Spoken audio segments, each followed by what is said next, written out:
Welcome to the Sober Unicorn. We are a gay-hosted, all-inclusive podcast about sobriety and addiction recovery for the LGBT plus community and all of our allies.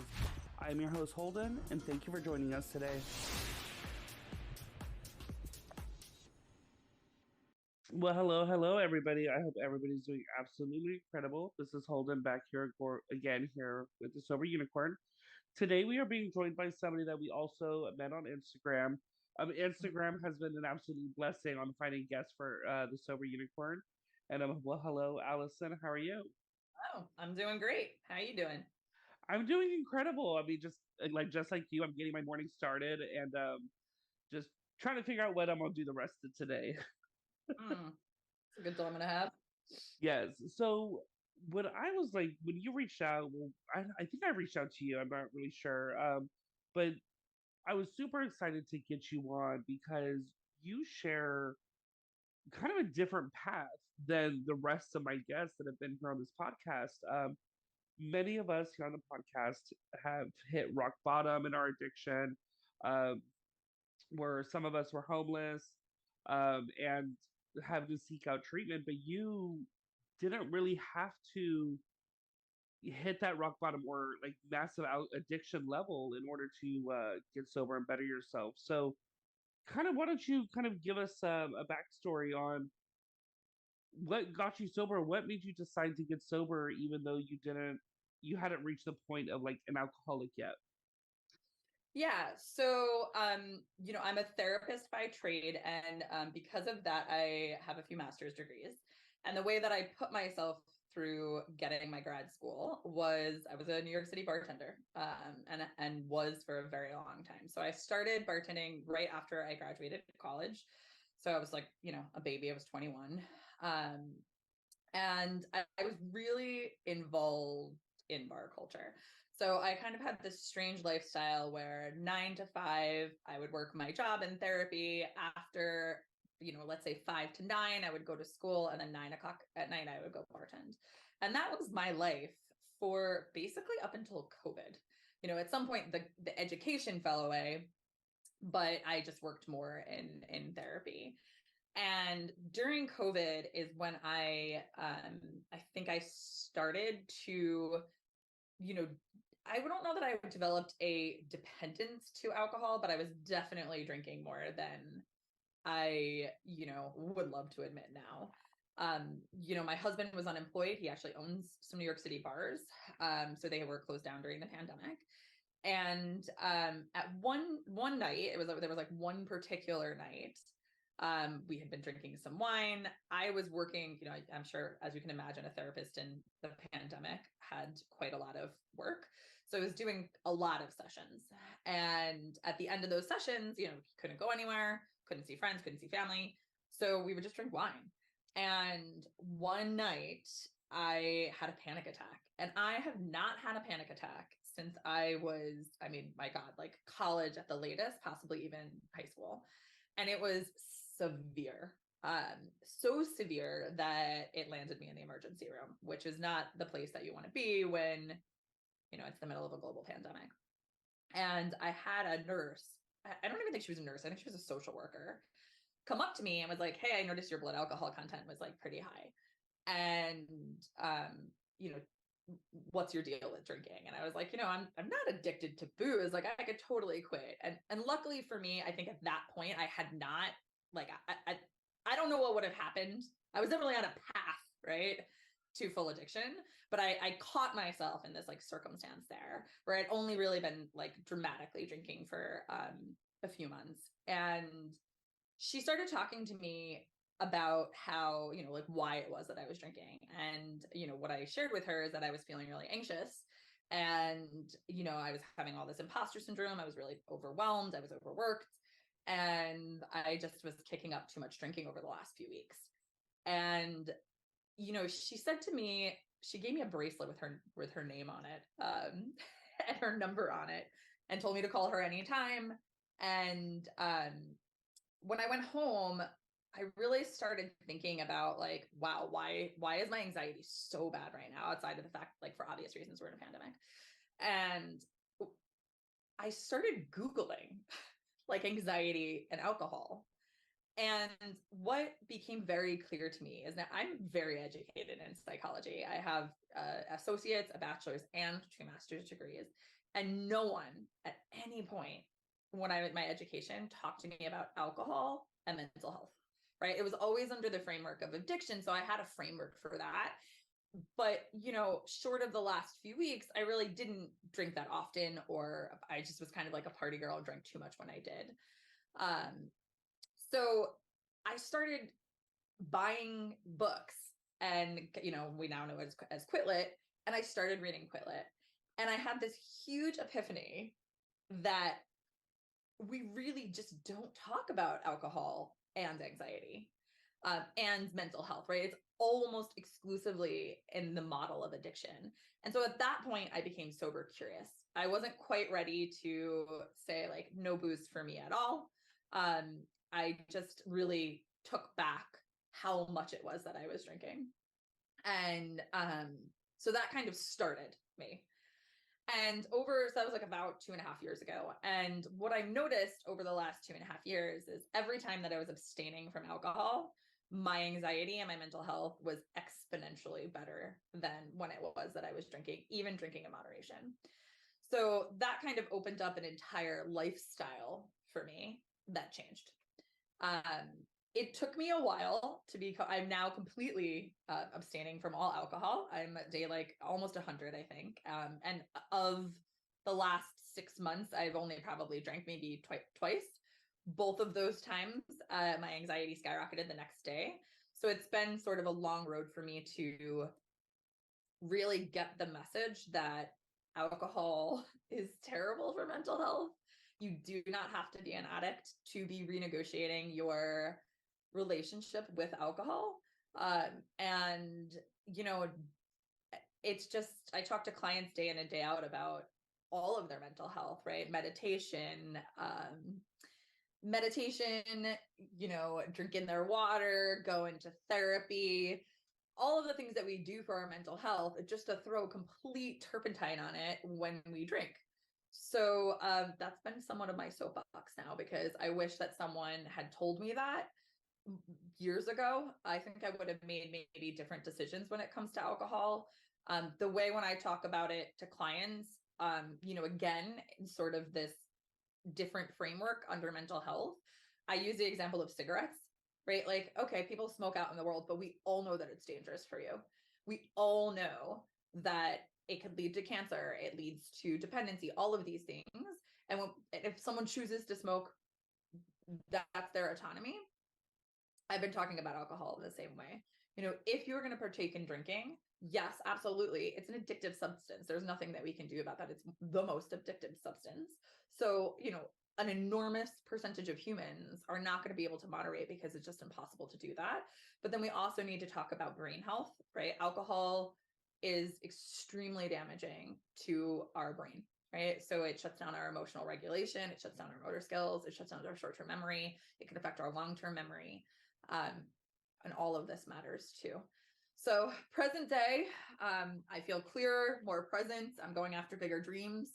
And I do attribute that to sobriety, for sure. So the thing is, of course, as somebody that has not stuck out like a 12-step fellowship, like I know when I go out to the bar with friends, um, or new people that I meet, and they're like, "Oh, like why don't you have a drink?" And it's like, "No, thank you, I'm sober. Like I'm in recovery." Do you kind of use the same, at least, verbiage of like I'm in recovery or I'm sober to kind of get away from them pushing drinks onto you? It's a good question. I have been using the word, for me, the word that speaks true is I just say alcohol free. Um, for a while, I think that was because I hadn't fully committed to, like, this is my lifestyle. So I think I was scared to use the word sober. Obviously it has a connotation to it the moment that you say, like, hey, I'm in recovery, I'm sober. Unfortunately, it gets demonized, which is really terrible because those people are really, really strong. So I typically use the word alcohol free. And the interesting thing, um, to note on all of this is what I now understand is, so when you have your first and second drink, your dopamine level spikes, right? There's like a huge surge of dopamine. in the first two drinks because your brain is expecting a reward, right? We have all of these patterns from society, right? It's 5 o'clock somewhere, mommy needs wine juice. You gotta, this is how I calm down socially, all of the things that we probably all know. Because we're expecting a reward, that chemical in our brain shoots up, right? And that lasts for two drinks. And so it's almost impossible for almost all of us to override the chemicals that are in our brain. So it makes sense of why, I'm sure that, your listeners have had the experience of like, it's just like, where do you stop? Like one is not even obtainable. I know for me, even though I infrequently drank, when I did drink, I would go way overboard and spend the next day, really having like hellacious anxiety. Like when they talk about shame spirals and anxiety, that really related to me. And now I understand that. I understand that the dopamine spikes to the point where your brain is just like, no, girl, another drink, have another drink, have another drink. And that makes a lot of sense for me. So in my experience with sober curiosity and now becoming alcohol free myself, I actually found it's easier for me to abstain completely from drinking than trying to moderate. Like I did that for the first year where I would make all these rules about drinking. I'm only going to have 3 drinks. I'm only going to drink on Tuesdays. It's when I'm out with my friends and we're celebrating at a birthday party. Those are the days I'll drink. And sometimes I met that and most of the time I didn't, right? And now I understand that what I was trying to do to my brain, it was just impossible, right? I'm going to get out. I could have the best of intentions at drink 1. I can sit down with my friend at a bar and be like, you know what, that's it. I'm just having 1 drink. And then I get to 2. And then suddenly I have like this witch in my brain that is just like only exclusively thinking about the next drink, right? It's really like the drink becomes the third person in the room. And I'm like hyper aware of what other people are drinking and just all of that. And now I understand there's something chemically in my brain that's causing a lot of that. And then the other interesting fact, not to like bore everybody with like brain stuff, I love brain stuff. Then the other thing that happens is because there's this giant surge of dopamine, your cortisol gets released to counterbalance it, right? Our bodies are always trying to get back to homeostasis. So it doesn't want all that reward chemical. So it needs to balance it out. So about 5 hours after the last drink, your body rages with cortisol, which is our stress hormone. So if anybody's woken up in the middle of the night and just had like that horrible anxiety, those shakes, what did I do? Do I have my phone? Like all of the things that happen with anxiety, there's also a chemical reason for that as well.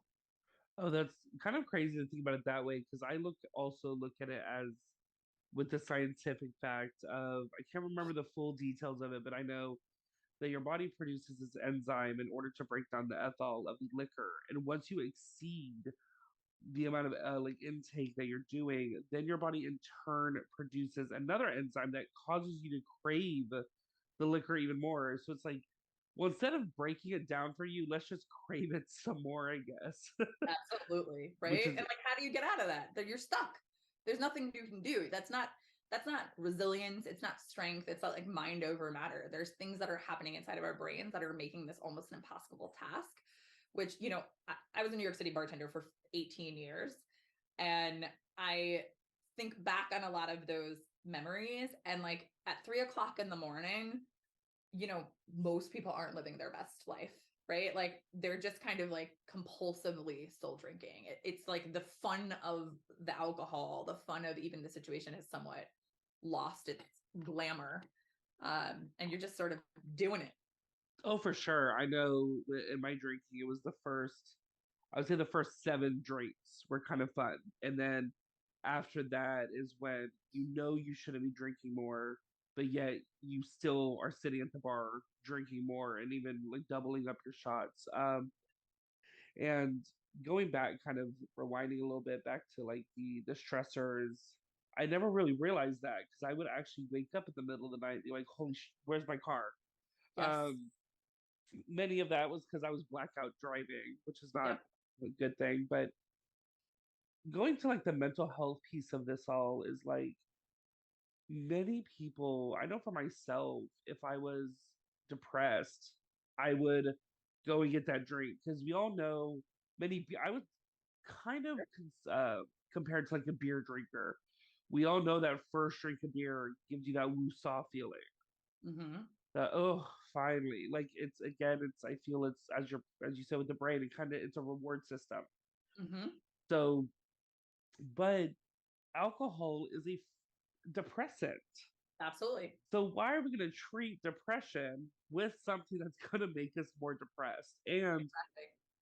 it's the longer, of course, the longer you're drinking, the longer you're pulling yourself away from actually like what's causing that depression, which then all this bullshit then piles up, piles up, piles up, and then I feel it kind of makes it even worse. Yeah, So absolutely. it's like I used to deal with it with depression or like for myself, but many people, as you said, anxiety, I feel is number one too, because people have social anxiety. Yeah. Um, and they feel that the moment that let me get some liquor on me and then I'll dance, let me get some liquor on me and I'll sing some karaoke. Yep. Absolutely. All of that, and part of, my background now, so in mental health, is I'm primarily a trauma counselor, right? So I've taken this like strange career. I worked in a hospital, I worked in a jail, in solitary confinement, and now I'm in private practice. And so most of my clients have had trauma, and what we work on so much is mindfulness, right? The ability to be present in the moment without judgment. That's essentially what mindfulness is. And thinking about all of the training day in and day out, right? I'm talking to people about mindfulness. I'm like beating this horse, right? I'm constantly talking about it. It's so my soapbox.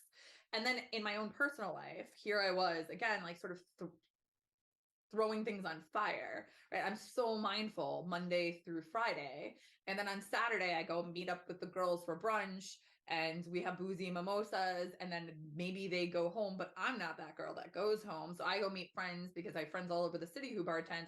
I have some more cocktails. And then maybe I go home and open some bottles of wine. And then I'm, complete, like, who's present in those moments, right? Like I've spent all this time on my one day off doing the thing that would rob me of any type of mindfulness, because those things can't exist. You can't be drunk and mindful. It's impossible. So I sort of started to feel like an imposter, that here I am preaching like live mindfully, and on the minute that I am off of work, I'm not living mindfully. And so a huge thing that I've noticed, again, over time, sort of playing with sober curiosity and then ultimately deciding to make like the long haul commitment, um, is just how I look at my own life. I have a goddaughter. She's 15. She's absolutely stunning and amazing and gorgeous, and I love her to pieces. And I think about all the times in her life that, usually when I see her, I see her mother, my friend, and we'll have wine. And just that alone, right? Like here I am trying to spend time with someone who's really important to me, and the thing I'm doing is making myself sort of less available to her. And she came over last weekend, and probably in her lifetime, it was like the first time that it was like 100% sober. I had no glasses of wine in me. And I just even noticed how different it was. She was telling me about what it's like in her high school experience, and, some problems that she was having. And I could be fully present in the same way that I'm present for a client. I was there, I was aware, I was conscious of what I was saying, I was really active listening. Um, you can't do that when you're boozed up. It's impossible. What's crazy, what I found was when I was boozed up, the conversation was constantly flowing. And then and these were people that I thought were like my best friends and all this. And then when I got sober, um, I would go and hang out with these people, and I'm like, why am I friends with these people? The Yes. conversation was stale, dry. I was like, you could see the difference in personalities, and you're just like, why did I even entertain this person to begin with? And again, it's like my drinking, a lot of it was seeking attention. So I would, being a gay man, I would go into a straight bar to be the token gay man Mm-hmm. for everybody for the straight country guys to make fun of, while their wives were there like, oh my God, you're my new best friend.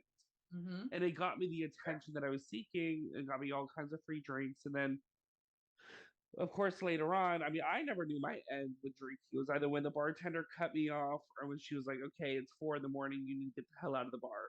Yeah. And it's Yeah. crazy now that I'm so clean and sober. Like I look back at these times and I'm like, yes, I still hit hiccups. I was in the funeral industry, and the person that taught me everything I knew about embalming just recently passed away a couple weeks ago.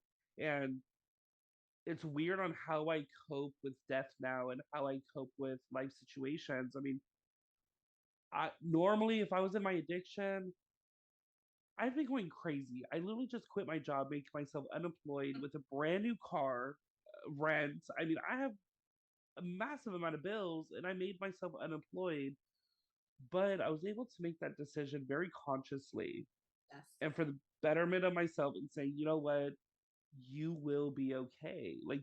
I had to do it because I mean, I'm coming up on 90 days in this go round and hopefully my Nice. last go round because Me too. I think I'm like at 80. I think I'm like at 87. So we're right on super. congratulations. Yeah. It's you know what's weird though is I was 9.5 months before struggling with relapse, and a lot of my relapse was seeking validation through other people, and so I put myself in messed up positions. But this time around, like I work a 12-step program. It's not for everybody, and I don't whether it works for you or not. Great if it doesn't. As long as you Absolutely. stay sober, that's the goal. Amen to Um, that. but I am like trying to do this so honestly and so thorough that in my coming up on 90 days, I feel I've worked through more trauma this time around than I did the whole 9.5 months before. Yeah. Yeah, that makes sense. I have a few thoughts. Like, first of all, to the point of, now you're sober and meeting up with friends, it just puts it in such a different light. Actually, I think that was the hardest part for me. Um, you know, First of all, because, I'm not in a program, and I think my friends and a lot of the people that I run in social circles with, they don't see me as someone who had a problem. Like, I always paid my bills. I was never getting into trouble. I mean, like, generally speaking, as much as alcohol was wreaking havoc on me, that was not something that was observed, publicly. I only typically drank when I was out. I didn't really drink at home for the exception of the few weeks in COVID. Um, and I keep my shit together. So when I told everybody that I was sober, it was met with a lot of hesitation and resistance. I would get a lot like, "But you're fine. You're not an alcoholic. Like, just drink. Who cares? Why does it matter?" And I also weirdly had anxiety about the bartender, like, because I was a bartender. I still like bar culture. My friends are in bar culture. I currently own bars.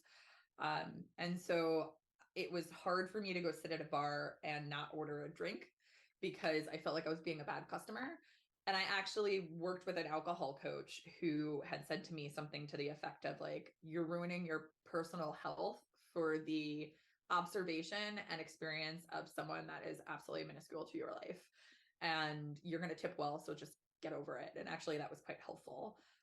Also, the emergence of non-alcoholic beers, that does not work for everybody. If it does not work for you, do not partake in it, but it does work for me. So I started to still engage in bar culture, and I realized that a lot of my drinking buddies were just like, the friendships were so superficial, and that was really, really hard for me.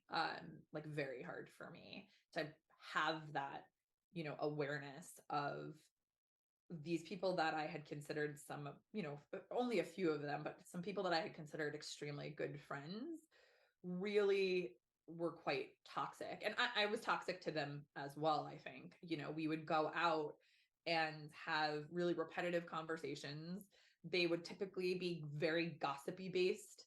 We're not talking about our life dreams, where we want to go, spirituality, like anything that is deeper. It was, even our families, we weren't talking about. It was all just like bullshit. When we were, a lot of these were some of my coworkers at the bar, and it was just, yeah, it was just all gossipy. And so now I have had to let them go, which definitely went through like a pretty big mourning process for me. Um, for sure. And but now that I'm on the other side of that, that took like a while to kind of work through. Um, I've realized that the friendships that I do have, the ones that remain, and some of them are still people that drink, some of them are still people that I worked with. Um, I nurture them a lot more, and they're really more beautiful and deeper and supportive and just like healthier relationships. So though I have less friends, the friends I do have, the relationships are just really beautiful. And that's really, I think, important.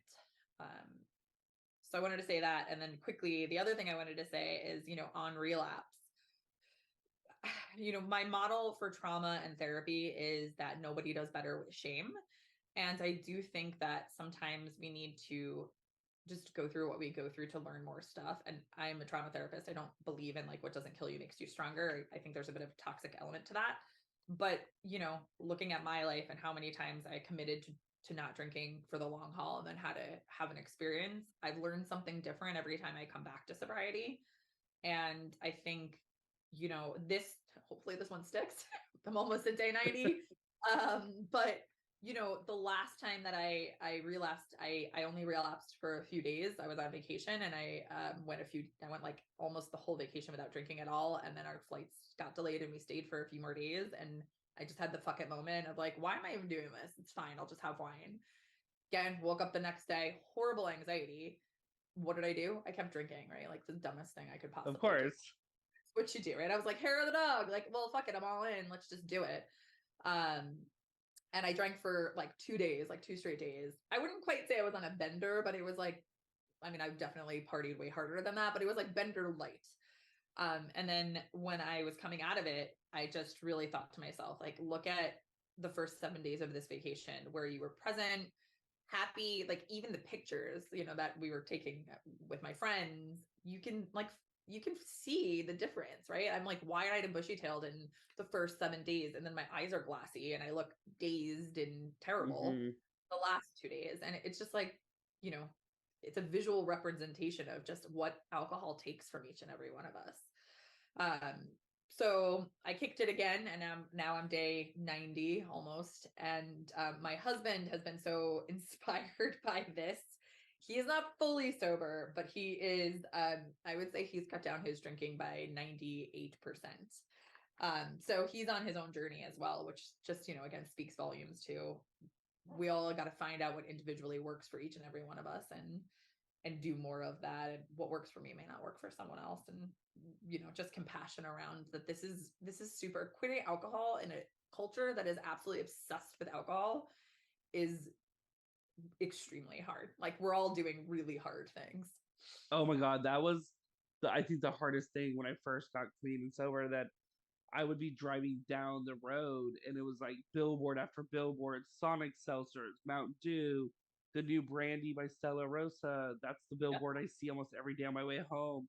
yeah, And it's just like you get that FOMO where it's like, well shit, like why'd I have to quit drinking then? Why can I quit drinking now after tasting all of this? But then it's like the moment I quit, give it a month and there's gonna be more stuff. And it's crazy to me, kind of discussing going out telling your friends you're alcohol free or sober, is how many people look at you and be like, why? yes, It's like, why not? I mean, it's again, it's old Hollywood. I blame old Hollywood for a lot of it, for the fact that they glamorize drinking and smoking. sure, Um, absolutely. movies do, and like, and why don't we flip the script and show how damaging? Why don't we have movies out there? Well, we do actually now. There's some TV shows about addiction, but Yeah. alcohol is very socially acceptable. So when Oh my you're God. going against the social norms, people just like, well, why would you do that? It's less fun. It's like it wasn't fun anymore.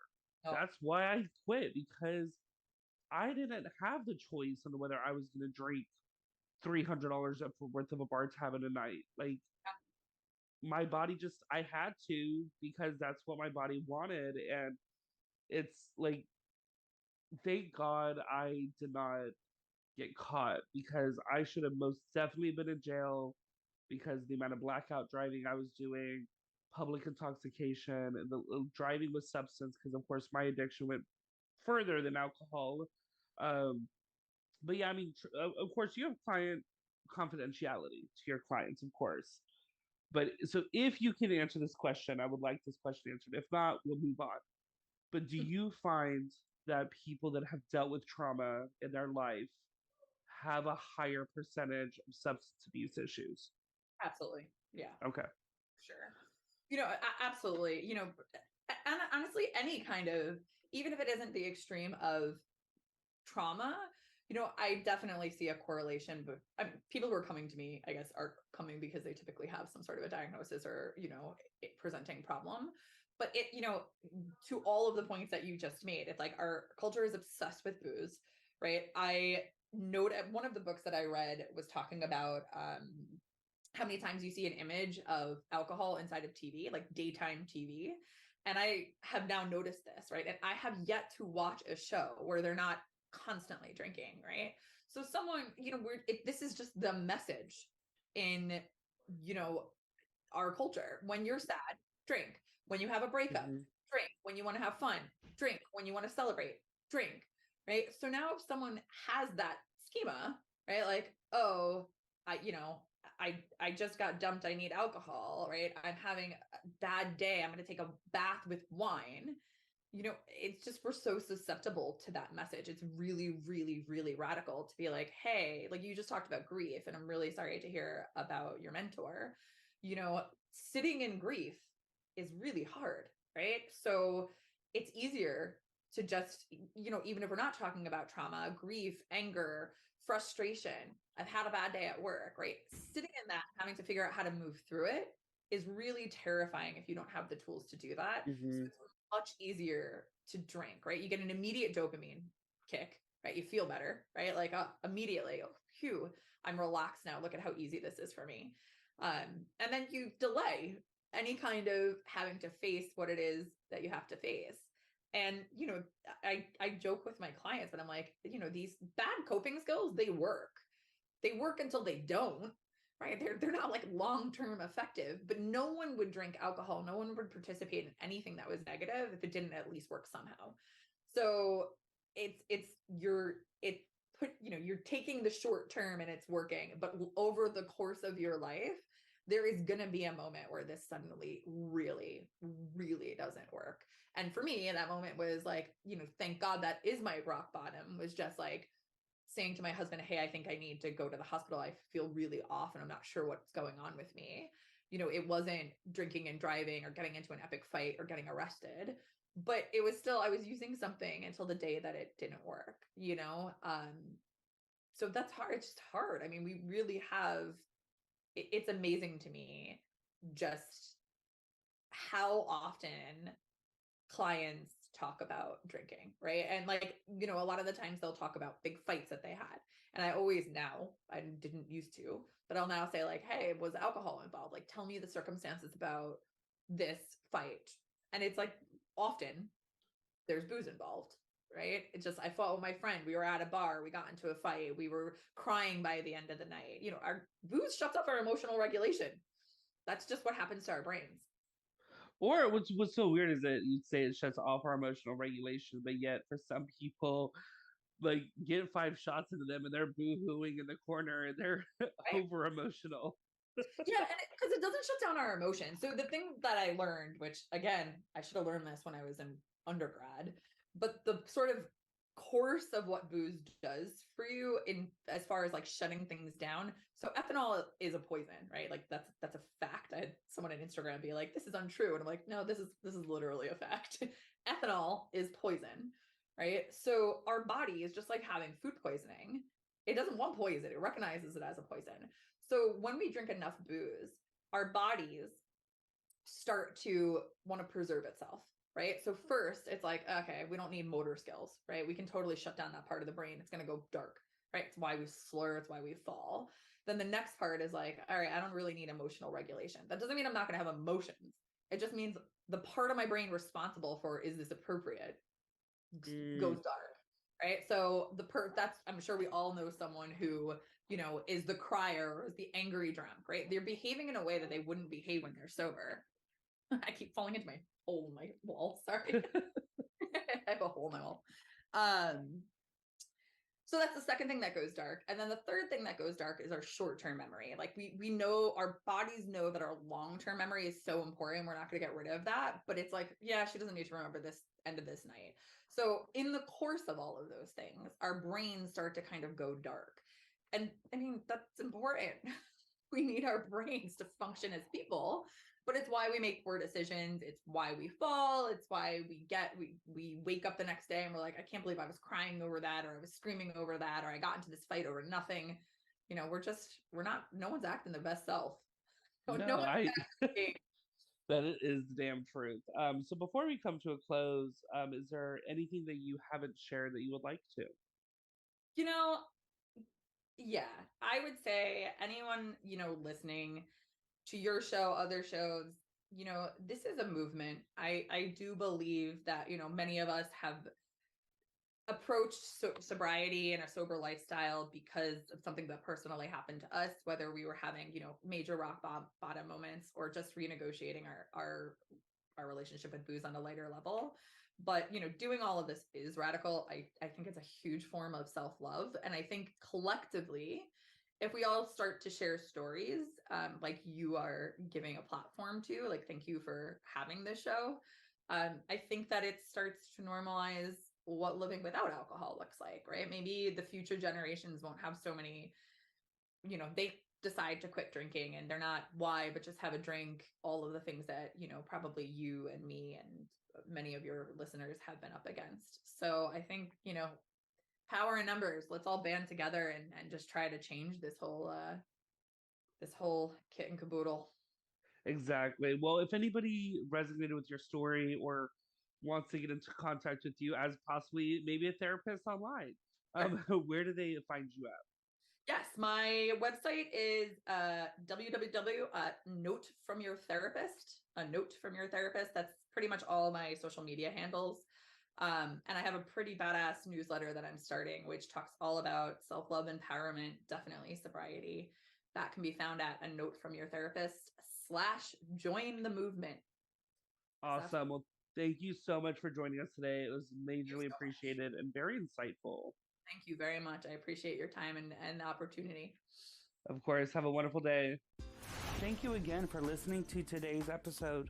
Hit that follow button to be notified about new episodes every week. If you'd like to reach out to us, you can find us on Instagram at The Sober Unicorn Podcast or on our website at thesoberunicornpodcast.com. There you will find our episodes as well as our very own sober-owned shop featuring products from small businesses that are sober-owned. And remember everyone, don't be normal, be a unicorn, but better yet, be a sober unicorn.